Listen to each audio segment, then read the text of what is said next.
Love between two broken souls.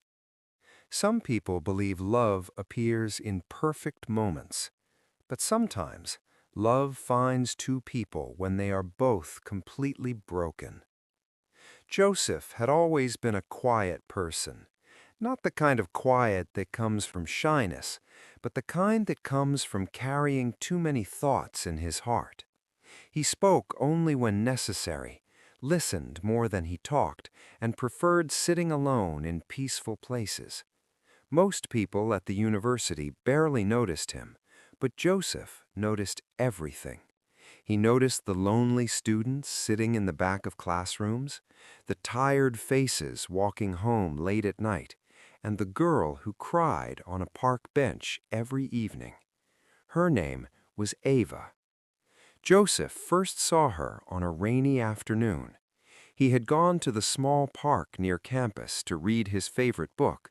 The rain had just started falling softly when he noticed someone sitting on a bench nearby. A girl.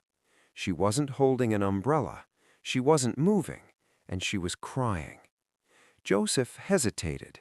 Normally, he would stay out of other people's business, but something about the quiet sadness around her felt familiar, so he slowly walked over. Without saying a word, he gently placed his umbrella over her head.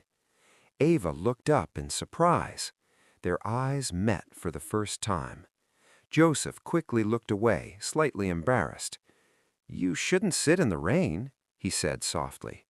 Ava wiped her tears, confused but grateful. "Thank you," she whispered. For a moment, neither of them moved. Then Joseph nodded politely and walked away.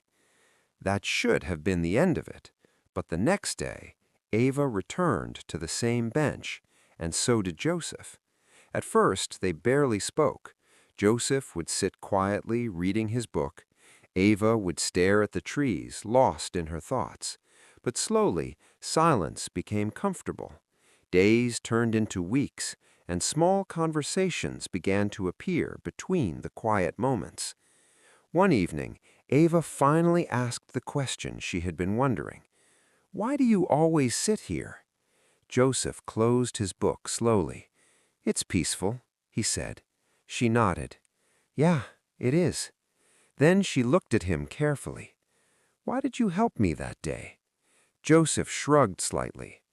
"I figured you looked like someone who didn't need more rain." For the first time since he